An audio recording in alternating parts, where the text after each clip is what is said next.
Right? Couch. Yeah, it is a cool couch. It's comfy. I haven't gotten to sit on it. Where's the fucking the film snap, dude? Oh, we're fucking. Yeah. I have one. Shot one, take one. Yeah, do that shit. Do that shit. Yeah. You do it for the movies. Ready? Action in 3, 2, 1. Hey now. Oh man. Well, it's good to have you back. Yeah, man. Good to be here. First question I want to ask you, obviously your latest project, a little 2-pack, Onward. Mm-hmm. What was some of the inspiration behind that and putting that out? That's a good question. Well, I have this endless vault of music right now that it seems like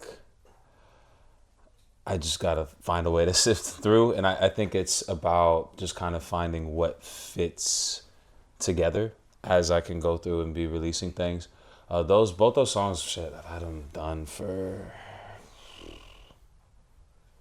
probably like up to 2 years. At least I wrote them around 2 years, but they were written around the same time, so I was in like kind of the same frame of mind, like going through similar experiences and stuff, and just like Jacob's production was like very much all within kind of like that sound space. And yeah, it was just, kind of from, experiences of things that I was feeling around that time. Mm-hmm. You've mentioned the vault a few times where you have a lot of music in your catalog that you haven't put out yet. Yeah. What kind of determines whether or not you put a song out to the public for other people to listen to? Everything's in the plans. A lot of it's timed up with like seasons, for instance. Some songs that you've heard that I performed live and stuff like that. Like, I think we actually finished the records. Me and Jacob finished 2 of the records sometime in November. It was maybe November of last year, and I was like, I'm so happy these are finished. But these, like, we need to hold on to these till the summer because it feels like more of a summer record than something that people would enjoy as much like in the months of November, December. You know what I mean? Mm-hmm. And then, yeah, again, I think one thing that I think about all the time is like the newest song I make always sounds like the best one. Like everything, as soon as I make a song, I'm like juiced on it. I'm super excited about it. I'm like, man, this is it. This sounds amazing. It feels amazing. Then I play it into the ground and I'm like, okay, how do I feel about it after I've played it into the ground? Do I still like it? Do I still not? And I think me and Jacob we're good about like removing ourselves after that kind of week or 2 period and deciding how we still feel about the record from there. Some songs, like Too Much, that came out last year that we shot the video with, like we probably made that record a month or 2 before we even put it out. Okay. And so that was just like a quick turnaround. It felt like everything aligned. It was the right season. We felt really good about the record, about the direction, like kind of how it aligned with the direction that we were heading. And so that one was just like quick turnaround. It was just like all the stars aligned with what was like needed to kind of get a record out. And there's some stuff like these 2 with How Could It Come to an End If We Never Started and On Time, where we needed to put a little extra TLC into it since they were, from 2 years ago. Hopefully I like to think I'm 2 years better now. Yeah. So, we wanted to circle back to them with a fresher, frame of mind and skill set. And then 2, just, things finally aligned with what felt like the right seasons for it to come out and all that. Has there ever been a song that you had in the vault, you liked it, but then it became too long and you feel like that song necessarily didn't resonate with who you were as an artist and you never put it out? That's a good question. There's probably a bunch of that right now. I think, if anything, it has more to do with the fact that maybe I feel like I outgrew it a little bit, not necessarily from a standpoint, because when it comes to subject matter, like, if it's not me now, it was at some point. Like it was, unless it's like something like really like reckless or something that is like, okay, like I probably shouldn't say this in today's, climate of the world. But I don't really have any music like that for one. But everything else is like, this was how I felt at some time of my life. So, it's an important piece of it. If anything, is just like, again, we listen back. Me and Jacob, every once in a while, we'll have a session and it'll be like, yo, we have to like, we're not really creating today. We're not really mixing today. We just need to go through the catalog and we need to see what is going to be worth investing in from what we already have and what's going to be like, okay, we leave it behind. But I think some of those ones that I feel like I quote unquote outgrew a little bit is why I started doing that journals. That whole journals thing where it's like, this is a one chorus, one verse concept that I like for this, but I don't think I'm gonna invest any time beyond this into this record. And so it's like, here's something that I can have to put out, so you guys have something to listen to while we're waiting for the stuff that like I'm really trying to fine tune and correct and everything. You know what I mean? Yeah. We're here at the beginning of 2025, obviously, but I feel like 2024, out of all the years that I've known you and kind of followed your music, I felt like you were a little busier with not only the music that you put out to like Spotify and those platforms, but even the remixes and the verses that you would do, just kind of for fun, whether it's or Instagram, TikTok, and those kind of deals. Was that like a plan of yours from the very beginning of the year, or something that just kind of happened in the moment? In terms of the actual release schedule, for one thing, well, Destiny came out the top of the new year. I actually wanted Destiny to come out in 2023. I wanted to get that out in November 2023. Didn't work out that way. All in divine timing. Destiny, I think I'm grateful for how it's aged with me. A lot of things that I hear that I put out, I'm like, man, like I just, sometimes, not that like I'm embarrassed, but I'm just like, it's hard for me to get like a full listen through because I hear it now, let's say, 5 years later, I'm like, oh, I could have done this better. We're always going to be our own biggest critiques when it comes to stuff like that. But no, not really. I mean, sometimes like I'll have something, like for instance, I have like 4 or 5 journals right now sitting in my phone, like of like fully finished records, or at least like one verse, one chorus, like videos shot, edited, lyrics, like everything cut. And it's just like, now it's like, okay, right time to sparingly drop those. So it feels a little more calculated this year. But I don't know, I like to keep those journals and kind of those remixes and, freestyle verses and stuff to just be like for the kid that just like loves to like lean into the craft a little bit. You know what I mean? Like that's because a hard part of like creating is like putting the pressures of like, I need to financially like find ways to be compensated for this and stuff like that. That's just like for moments of like, this is spur of the moment. I want to create and like nourish that desire to create and stuff like that. So that's kind of what those are for, more so kind of spur of the moment rather than like real calculated. Yeah. How do you, because I know you're also a director of a travel ball team, right? Yes. An organization.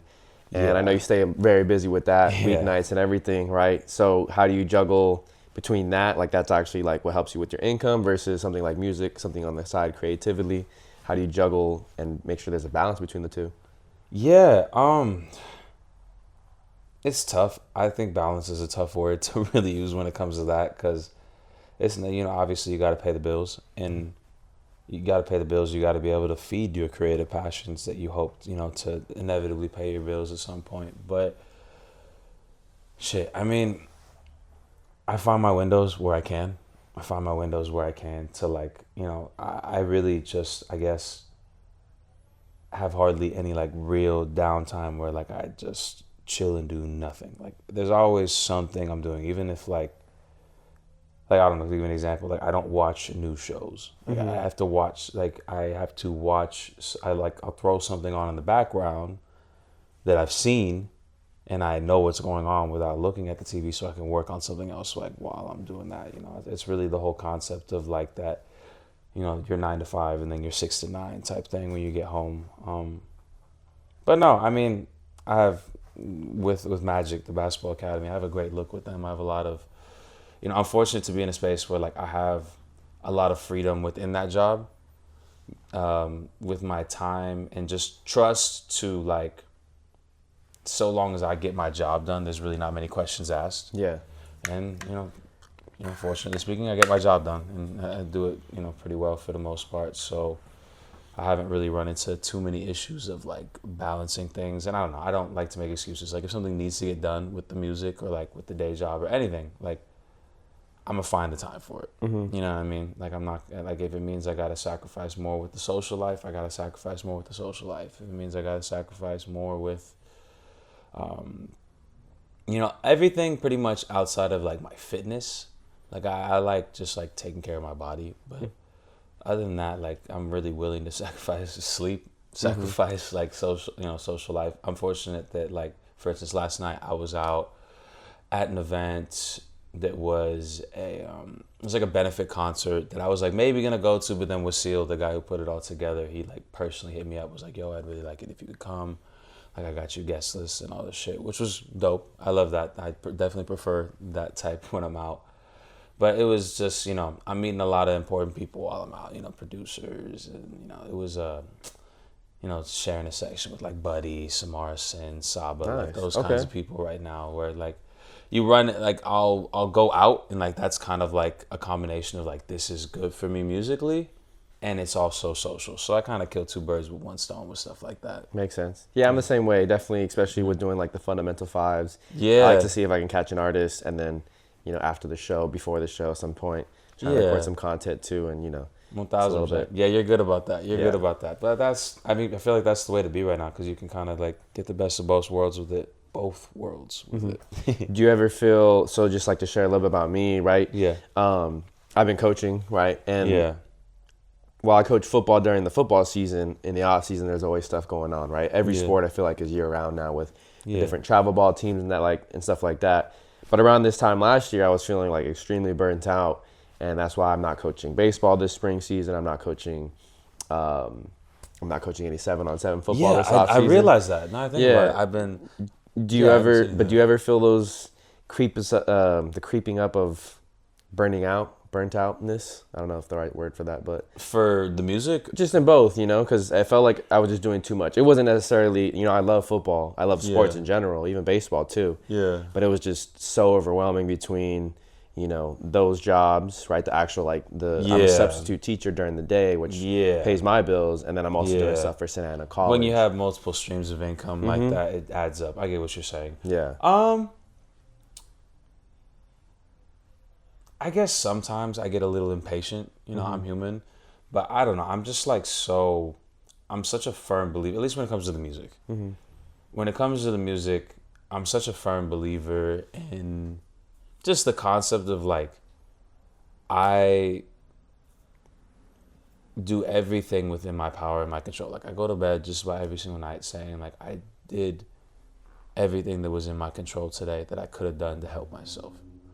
And some nights I don't. Some nights I don't go to bed feeling that way, and I check myself on that, and I take a good look in the mirror and like, am I doing as much as I can right now? And if I'm not, I got to be real with myself, and there's some changes I make. But most days I do. Most days I do, and I just like have the utmost faith that like if I do everything I can to grow myself, my skill set, put myself in the right places, what is out of my control will fall into place, hopefully, so long as I'm a good human being along the way and I become good enough at my craft. The proof will always be in the pudding at the end of the day. So I don't really, does it get exhausting sometimes? Be like, damn, like, when is this shit gonna happen? It does. But I'm pretty good at like talking myself off that ledge when I do get a little like tired of it, just because, and sometimes all it really takes is just like one like creative session or one, one really nice message from somebody that I'll catch me like, yo, I really love this song. I just want to say it really reached me, this and that. And I'm like, man, like, right back on track. Spiritually recharges you. 1000%. And that's, go ahead. Now I was going to say, whether it's going to the Cool Lab, which you've been to, or even going to one of the events here at the Sandbox, there's those events or just things around me, right? Whether it's other creative people throwing things. 1000%. It kind of recharges you spiritually. Like, okay, I can keep doing this. 1000%. No, it does. It does. And stuff like that. Shout out to Ronnie with the Sandbox. We're happy to be here right now. Yeah, happy to be here. No. Always. Yeah. But with the basketball stuff and like the academy, sometimes it does. Sometimes it burns me out a little bit. Just because, it's not entirely my passion, entirely in its setting right now. And sometimes, I don't know, like you're in sports, you get how the parents can get, you get how some of, especially in South Orange County, how some of the privileged kids can be, how some of, like, it's just, it wears you down, man. And some of the stuff will do that to you. And, I have a lot of responsibility within that job. So, it's a lot of work for sure. But, God, like in that same like breath, I get to make my life. I get to live my life, make my income like around my two loves, being music and basketball. Like how Right. fucking lucky am I for that? Like what am I gonna complain about? Yeah. You know what I mean? So I'm really good about like checking myself when I do get like in my own way about that and being like, dude, like this is everything like I could have asked for in itself already. Mm-hmm. Like being with that, and then no, like I like I'm pretty good at like staying out of it, and just like even on little things, like for instance, I hardly ever coach anymore. Like I'm more so like on the administrative side, just pretty much running the business, running the show at this point.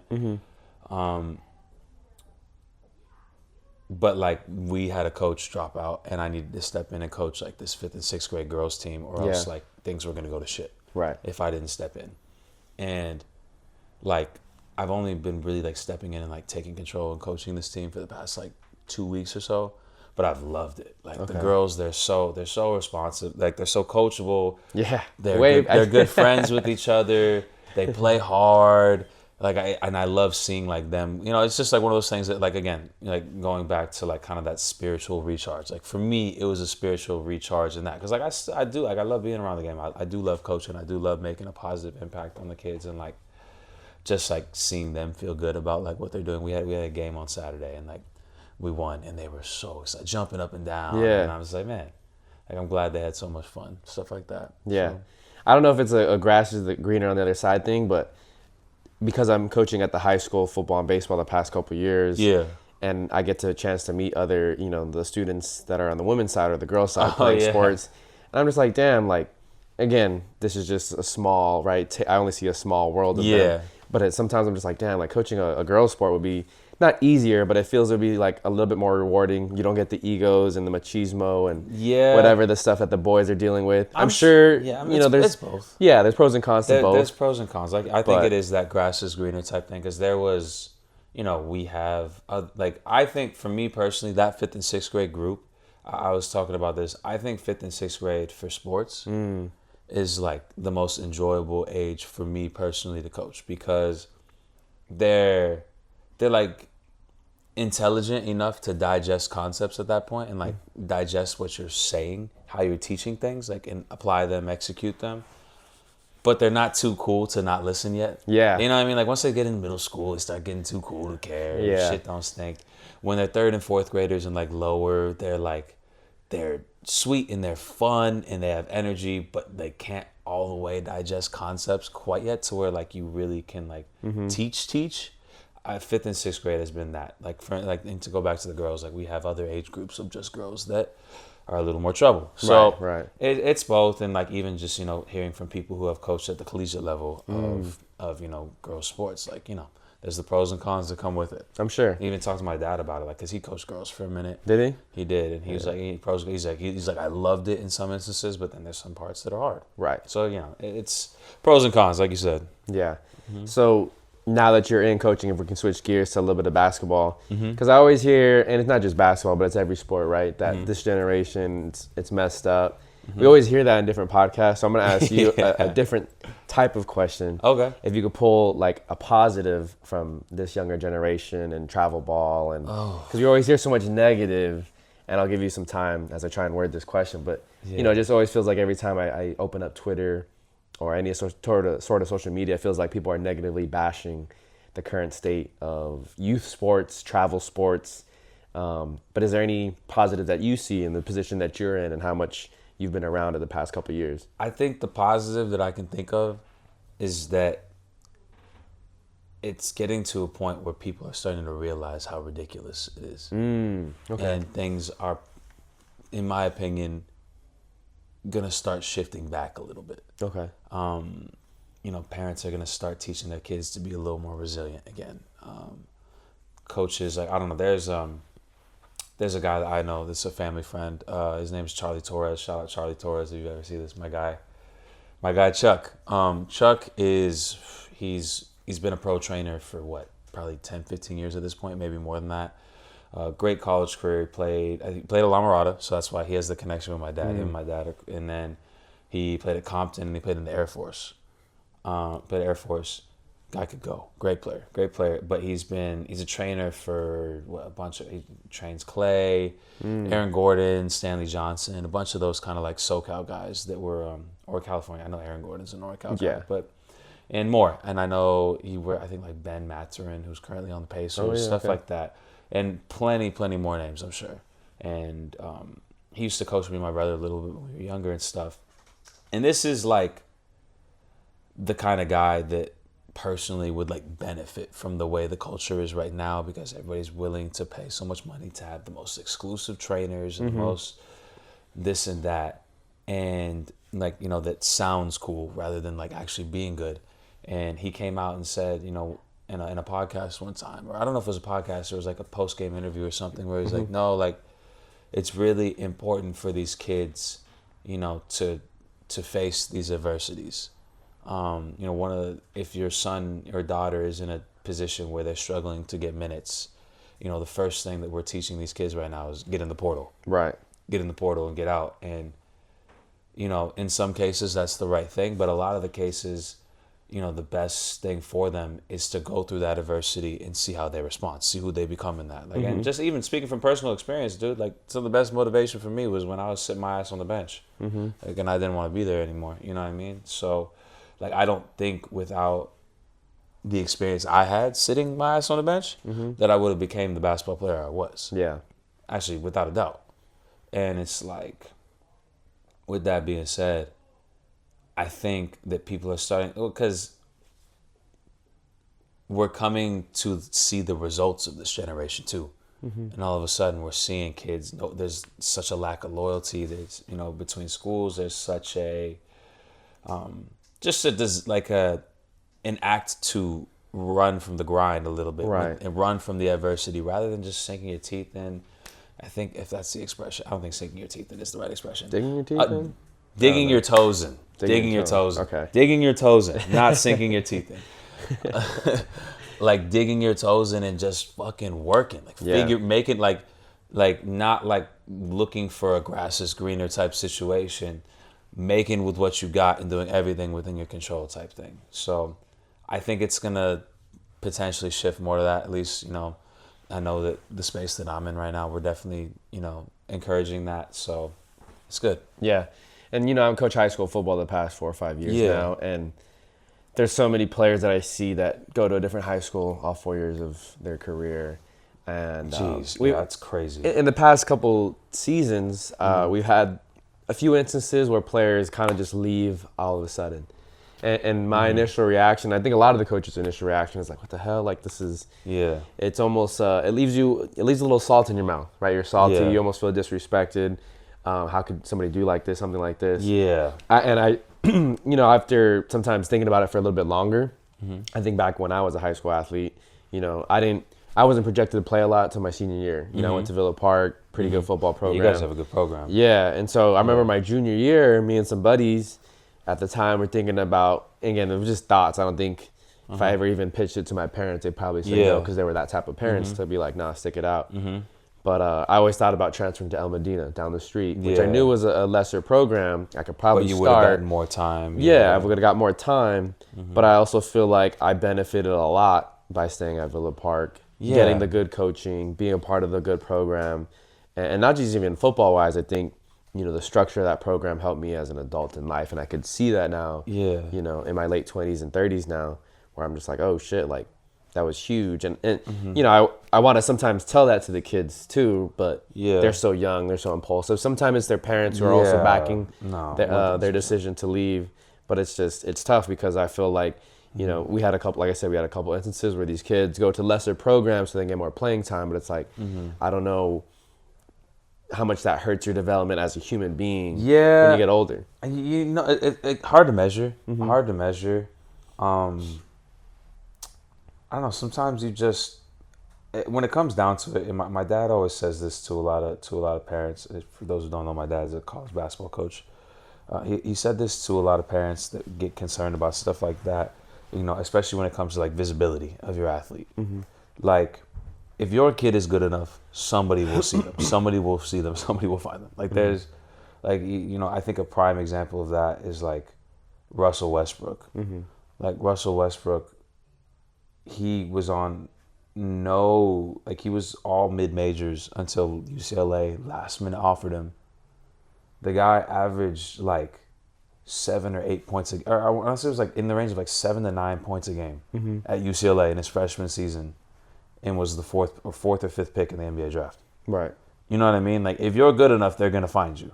Like, and it's not like it's about stuff like that, and you know that goes as a testament to numbers. But like, again, things that like about your character speak louder than what we realize. Things about your upside, things about how you learn. If you have just that natural instinct to be a winner, some people are just winners. Some people are just losers, and some people are just winners. Yeah. Like, and it's a lot in like the attitude, effort, energy, and stuff like that. And like those things speak volumes and shit. I mean, we look at them now. It was the right investment, clearly, by whoever invested in them. You know what I mean? And like even I don't know, even just to give a little bit of my story, like dude, at my JUCO, like I even out of high school, I mean, people knew I was going to JUCO, so I don't know if that would change my recruitment at all. But like I think I had like interest from like 2 Division threes. And like that was all I heard from, and like even at IVC, like I want to say like I averaged like 8 points a game. Like my sophomore season, that was like my better season, was like 8 points a game. But like I ended up being decently recruited and getting a partial scholarship to a Division II school, getting to play basketball in another part of the world. Like that shit, like my school was expensive. Like I wouldn't have been able to go to that school if I didn't get that shit paid for. You know what I mean? So it was like what a blessing that is. And it was like I didn't even have these crazy numbers. Like I didn't have stuff like that. So it's like the things just that we spoke of, that I just mentioned about your character, about if you're a winner, those types of things speak loud when it comes to situations like that. So I don't know. Like I said, I don't know if I rambled away from what we were talking about, but no, hopefully that tied in at the end in some way, shape, or form. It's all relatable, and I think, I don't know if it's a direct correlation, but whether it's the NBA or other professional leagues as well, because we see it everywhere, where these professional athletes are unhappy, and they sometimes force themselves out of certain situations. Yeah. And it sometimes speaks on their character, right? Or then it also sometimes also speaks on that's what they did in high school, that's what they did in AAU. Yeah. Right. So we're getting to those groups of people that are now in the professional stages. I have a hard time with the professional portion because honestly, I was a high level basketball player, but like those guys are the freaks of the freaks, and they've always been treated like the freaks of the freaks. So like, it's one of those things where it's like, how are you gonna develop good character when even when you don't behave well, you still get everything that you want and more? Like, you know what I mean? When it comes to guys like that. And it's like, I've never been in the shoes of somebody like that who's just the freaks of the freaks. So I try not to understand, and I understand that the professional game is so much more of a business than it was like at the collegiate level and stuff. So like, I guess I understand that I don't understand. So when it comes to that stuff, I try not to judge, because I never walked a day in those shoes type thing. Like I walked in similar shoes, but never like that exact setting. Like, so to speak on, character, from the outside looking in, absolutely. It looks like a bunch of fucking divas a lot of times, to be honest. But again, it's like, I never been in their shoes. So how can I really speak about what that experience is like? Again, grass is greener type thing. We look at it and it's like, oh, like it would be so easy to be this pro athlete, just get paid to play basketball or whatever. But again, it's like, I don't know what comes with it. So I don't know, but I hear you for sure. Yeah. And I don't know. I think I never let the media allow me to believe that I think I know somebody. Right. Like when it we know how media is. Media paints the narrative that they want to paint. Like, you know what I mean? Transitioning back to the music side of things. Okay. I know you had a few music video projects last year. Do you still see yourself doing the same? Not I want to say the same amount, but similar style of music videos this year, less, more, or anything else that kind of, I guess, is in store for 2025? If you could share. A bunch is in. A bunch of music is in store. I have a pretty decent size. Well, I mean, I have a pretty decent lengthy decent length of records in my release schedule for 2025, because again we have this vault of music that I just want to continue to get through and release. But still planning out like releases. I think the next thing, we're gonna do a deluxe for Onward, which would be cool. So anybody that hears this, haven't said that out loud in any public spaces yet. Yeah. But that'll be cool. We're gonna add another 3 songs to that. Okay. So I'm gonna be announced. I don't know. Probably maybe March we'll announce that, because I have another video that's ready for On Time, which is the other song. But everything's like super like more like visual than it is like a full length music video type thing. Just like a visualizer, I guess is the better, like just a loop that goes and fits the record type thing. Mm-hmm. So that'll be cool. I really like those 2 records. I want to give them some time to sit. We're finishing up the deluxe records right now. Very excited about them. And yeah, just continuing to create music. It'll definitely be a lot more journals. Mm-hmm. Like those journal kind of like freestyles and stuff along the way. I have a new visual for the Yao Ming one that you liked. Nice. So that's cool. But I think for the most part it's gonna be like pretty simple, like not super conceptual visuals, just more so stuff that's gonna be aesthetically pleasing. Mm-hmm. But there is, what's crazy is it's funny that you bring up the timing on that. For the first time in a minute, we made a song on Wednesday night. Mm-hmm. On Wednesday night, it was cooked up. On Thursday, we tracked it. And it was for the first time in a minute that I was like, yo, like I think I want to put like a real music video behind this again. Like, Okay. And because it's hard, like, just being like transparent as an artist, music videos are very expensive. Mm-hmm. Like music videos are expensive, and it's hard to desire putting and it's very time consuming, and it's hard to want to put all that money, all that time, energy into something that realistically music videos aren't very well appreciated right now. Right. Like, we're in this era of like the vertical TikTok where you just want something that's visually pleasing with some lyrics across the screen. Mm-hmm. And that's so much like right now, like it's probably the more financially responsible move if I don't like have a super cool like concept for things, or like something that I really like want to shoot that is like more in depth.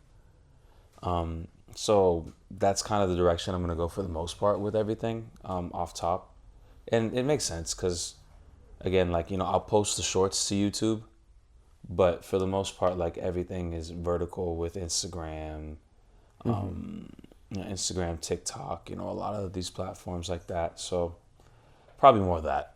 More of that. But there's definitely, I mean, I try and put a visual behind just about everything. And it's fun. I like that part. And like I can always shoot, like there's, the How Could It Come to an End If We Never Started, and the On Time, and like half the other journals, like I shot those by myself. Mm-hmm. Like, you know what I mean? Just tripoded up and fucking. Yeah. And, much more cost efficient. And I don't know, I like being in complete control with it. Like, I shoot it because I know exactly what shot I want to shoot. Mm-hmm. I know what it's supposed to look like, and I know what the lighting's supposed to look like, and then I get into the editing process and I edit it. Like it's just, I get to be so much more hands-on that way. Mm-hmm. Yeah. Do you have a favorite visual or music video that you've done before? Ooh, that's a good question. It doesn't have to be just one, two. It could be a couple that stand out to you from the rest. I gotta think about what I even have. But there's a lot of them. Mm-hmm.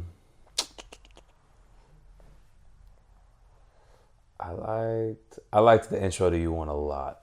Intro to You was, and I don't know if it's recency bias, but Intro to You. That was the one internationally, right? When you were in Mexico. Yeah, it was the one in Mexico. That was. Well, it was partially shot in Mexico, partially like in San Clemente, and just, bro, it was like, I had, for one thing, like I figured out my settings on my camera better. Okay. At that time, so like it made for better shots, and I just felt more. I loved the record. I love the record still. I like just felt so much more confident and secure, like in my skill set and my abilities, not just as the artist, but like as the videographer and like as the director of shots and stuff like that. And I really loved how that one came together. And the shots, dude, and just I don't know, like I watched that video and I think about that trip and I was like, man, that was a beautiful, beautiful blessing that I got to be a part of. And other than that, I like the B-Day one, the one we shot on the roof in Santa Ana, B-Day freestyle, the Tory Lanez one. Okay. That was the simplest shit ever, but it came out fire. Right. So shout out to Justin, J West Films. He shot that one. And yes, shout out to all the homies that pulled up for that one. Of course. That was a lot of fun. Yeah. Do you see any benefit? I know recently, whether it was Onward, The Floor is Lava, it's these shorter EPs. Do you see any benefit from doing like a shorter EP or even like, 2-pack, whatever you want to call them, versus doing like a long form album type of work? Right now, yes. I think everything. I mean, the max that I want to do right now is like a 5 or 6. Anything past that, and again, this is me taking a look in the mirror, understanding, the position that I'm in right now. I don't think I have the luxury of people's attention for longer than that right now. And that's just the real. Like, that's me being real. Like, that's okay.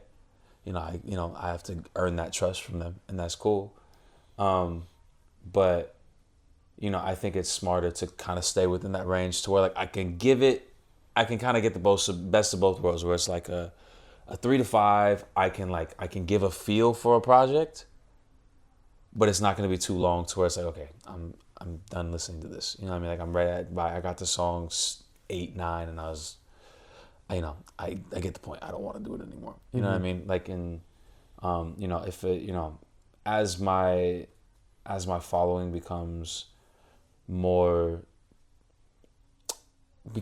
deeper invested, I guess, and like really looking for that out of me, I guess, then I can reconsider those things. But for right now, and it's like, I think I like it. Like it's kind of like a space that I'm comfortable like creating within right now. Like giving a short feel, because me, like I'm a multifaceted, complex guy.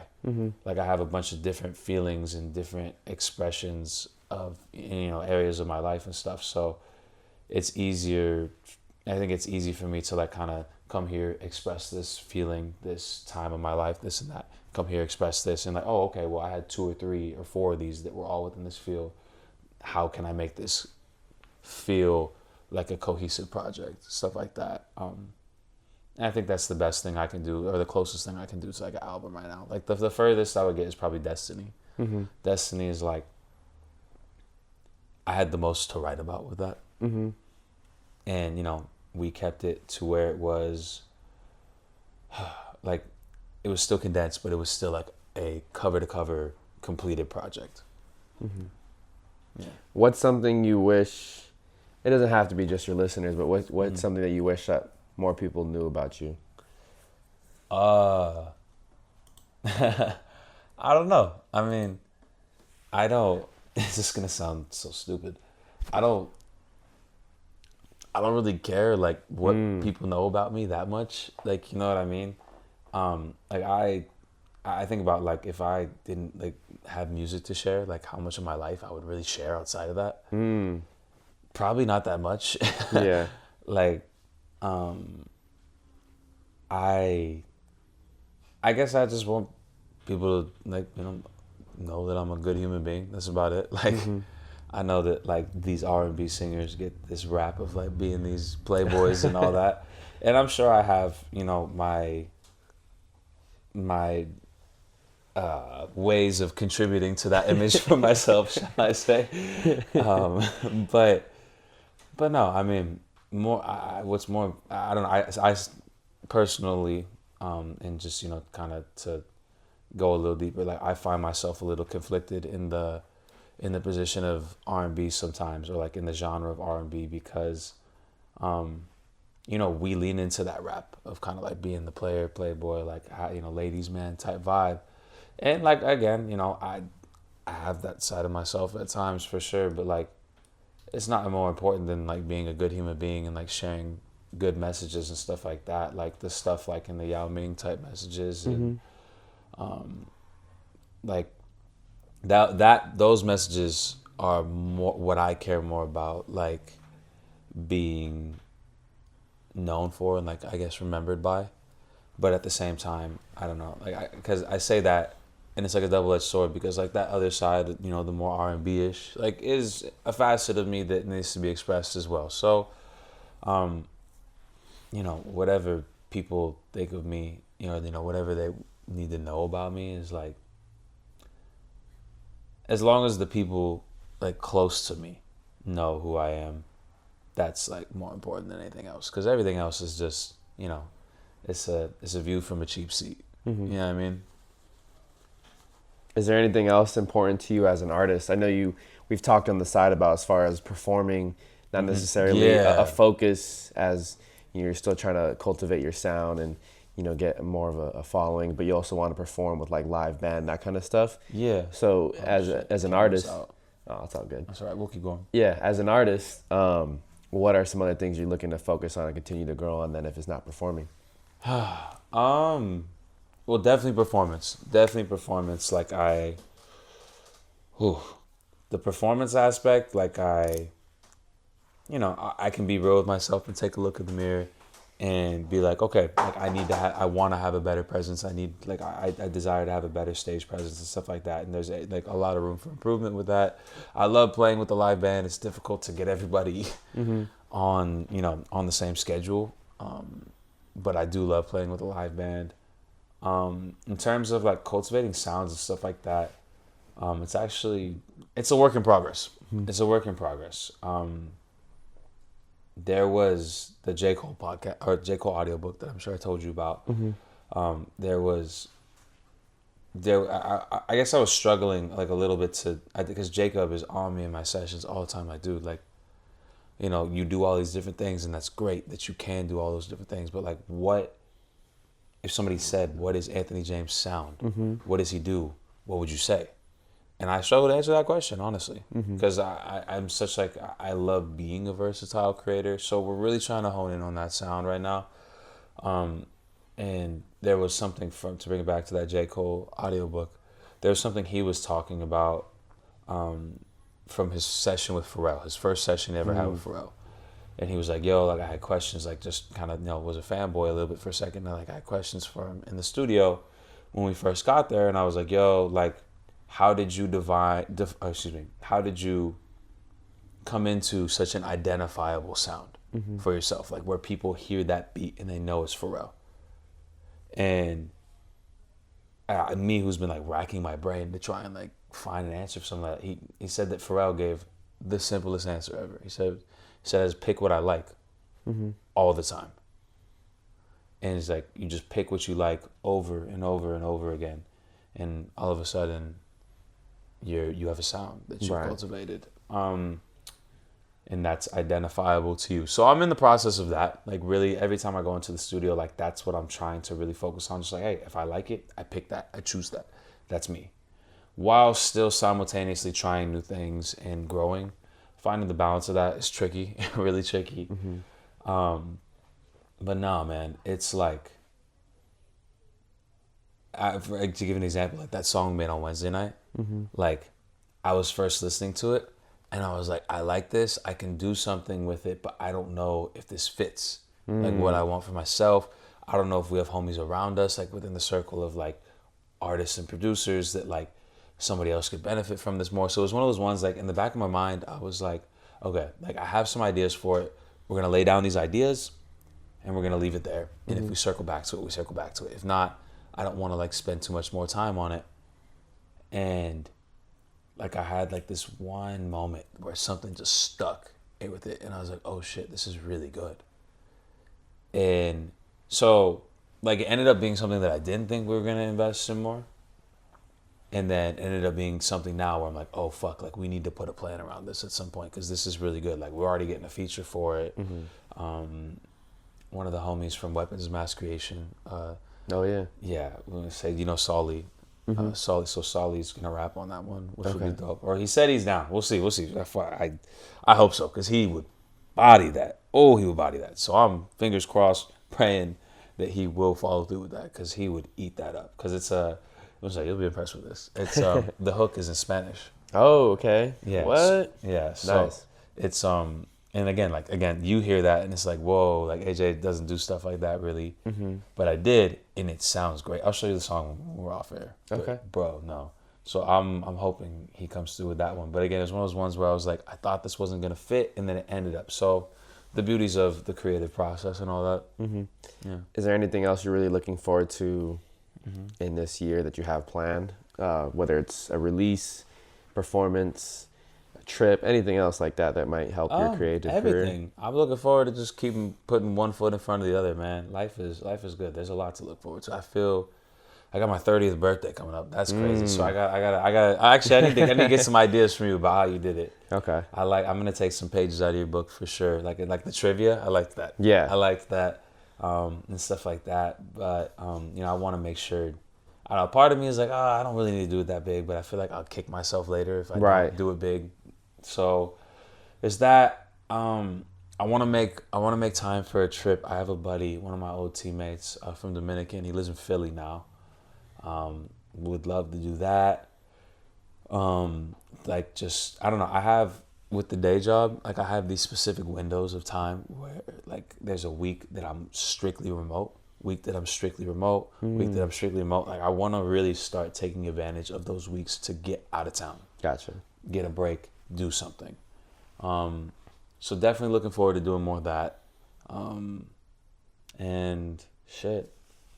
Yeah, other than that, just making more music. I'm excited to continue to get better and just, keep again putting one foot in front of the other. Like I've really like fallen in love with the grind and just, I wake up excited to do it. So 30. I know obviously in our society there's a lot of different feelings towards that. Are you intimidated by it? Do you not care? Is it just not at all? Yeah. Like, honestly, like it's like I feel like it probably sounds like a front, like but like no, bro. I feel as youthful as ever. Like, I feel to me like our late 20s and early 30s, it feels like is it me? Okay, I feel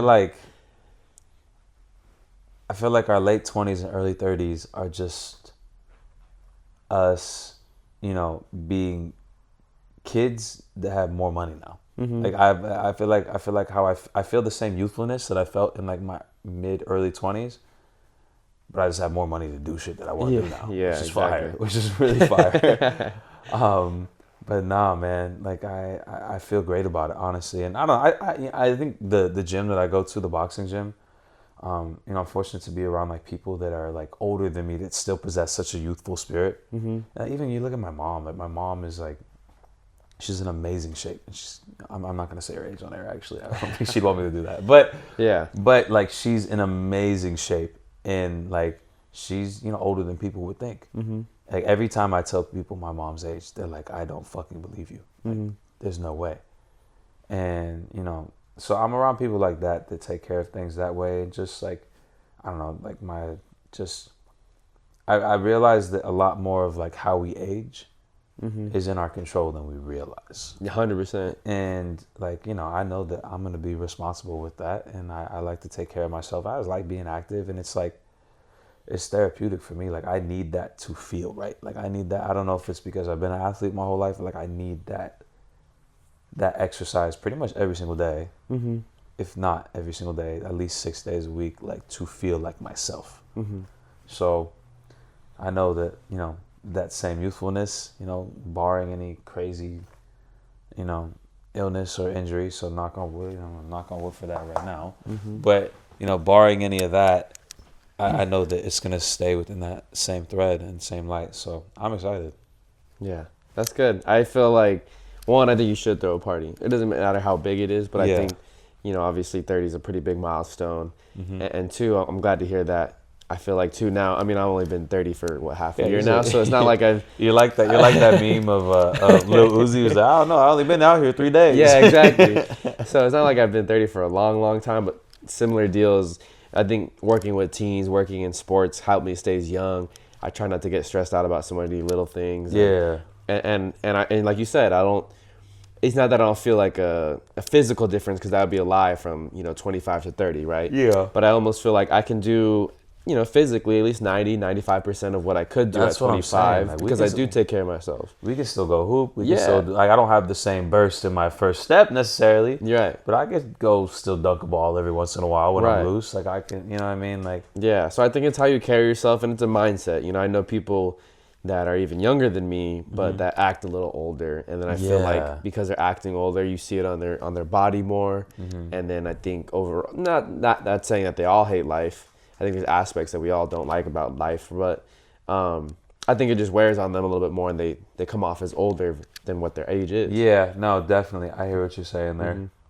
You almost have to like continue to carry yourself with that youthful spirit and never let it kind of go away. I think so, man. Cause there's so much life to look forward to. Yeah, You know? yeah, I don't know. that's beautiful. This couch is so comfortable. I just yawned, and it's because I'm not even because like I'm like bored. I'm just like, wow, this is a comfy couch. Like, I could take a nap on this for sure. Yeah, there's really a lot to like here in the sandbox in this space, and I just love how everything here is like birds touch. The lights, Yeah. the old TV, Oh, the this is Nintendo. cool. I right, love the this couch. too. My wheels are spinning being in here for sure, for sure. We talked about listening party coming up sometime. Beautiful. Well, before we end things, I definitely want to ask some of those questions I like to end podcasts with. But Okay. I want to see if the answer changed from. I'll answer some new ones, but I also want to ask you some of the same that's ones right. too. Yeah, definitely. See if the answers changed. First one, obviously, if you could be reincarnated to any animal, what would it be? Can't be a human. Any animal is not a human, correct? Right, not a human. Shit.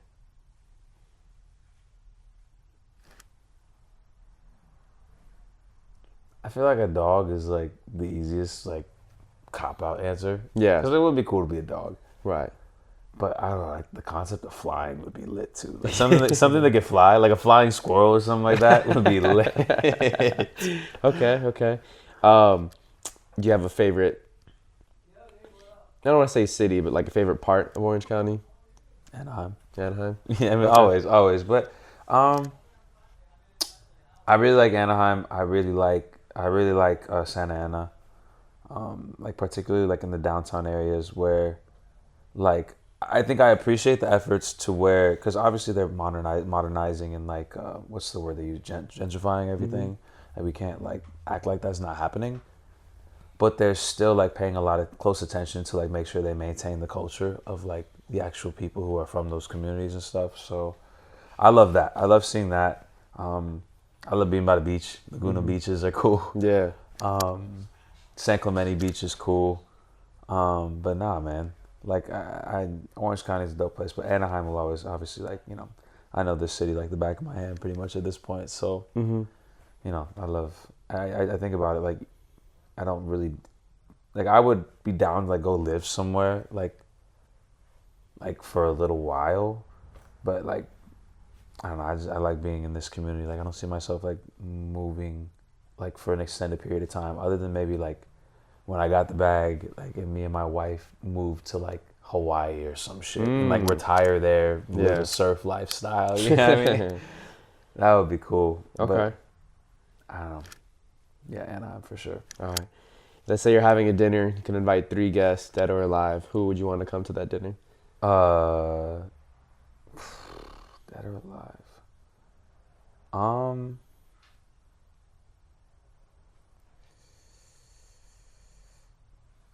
Let's see. That's tough. I'm gonna say 3. I'm gonna try because I would like. I don't know. I'd be like my family or something, but like that's like because I like family dinners. But I don't know. I'm thinking I'm gonna go 3 people that like are not attainable currently. I really like the idea of Russell Westbrook being there. I like what he does. I like who he is, or he seems to be, I should say. How he carries himself. His passion, his spirit, his energy. Kobe would be really cool because I think he would be the straightest shooter and like let me know like Yeah. let me know where like I'm not You're not working hard enough. I'm not working hard enough for something. Like, no, I dead ass, like, when I'm working out, I'd be like, what would Kobe do? Okay, I'm going to go 1 rep past that. Yeah. Shoot. And probably just Jesus. I think I shouldn't say just Jesus, but Jesus. Yeah. Probably Jesus. Like, just because I feel like I just ask him so many questions. Right. I'd be like, yo, like, so how did this really go down? Like, there's their side, and there's the truth. Right. How does this really go down? And how do I tap into my divinity the same way that you tapped into it? Like, what is your trick of the trade with that and stuff like that? I think that'd be really cool. Yeah. That'd be an interesting dinner. Yeah. I think so too. Last question. What's a piece of advice you would tell your younger self? I always struggle with this question. Yeah. I feel like it's one of those things, like, if I told myself, like, any advice, like, I'd fuck it up. I'd ruin something that was supposed to happen. So, Like a butterfly effect type of deal. I think I'd just, say, hey, 1 foot in front of the other. Like just keep going. Keep going. Keep it up. Yeah. Yeah. That's a good one. My cousin. I was gonna say that's all you need. Sometimes it's like a little motto kind of deal, Yeah, no, that was gonna say. So some backstory on this. This is my cousin that passed a few years ago. She had probably 2 days before she had passed. Side note, shout out Marissa. She was like one of my biggest supporters, like in everything I did, but especially in my music. Like, she bought like all my merch. She put all her friends onto my music, and was always, commenting and swiping up on my stuff, and making sure, like, she let me know how proud she was. But anyways, I had like put up a story about something, and she swiped up and just said, "Oh, like, I'm so proud of you. Keep it up." That was the last thing she had said to me, and that's all. It definitely has turned into like a motto for me, for sure. Just like something that, That's good. I like having it in a place where I can read it and, just keep it as that reminder, like you said. Beautiful. It's cool, man. Well, before we sign off, obviously let the people know where they could find your music, find your social medias, wherever you want to share with people. No. You find my music under Anthony James everywhere. You find me on Instagram at Anthony James, except the A in James is a 4. TikTok, find me at 95A James. You could get some artist merchandise, 95A James on the Instagram page. Other than that, I don't really think I'm on anything else. Okay. I'm on the casting couch, apparently. That's crazy. I'm learning new things. Yeah. Well, any final thoughts? Any final words? Appreciate you again. No, thank you to Ronnie and all the homies here at the Sandbox, just for letting us use the space. I'm definitely gonna want to come back here, do a lot more, and just as a fan and consumer, like, just be in the space more. It's cool. Happy to be here. Yeah, good shit, man. Cool. Appreciate you. Yes, sir.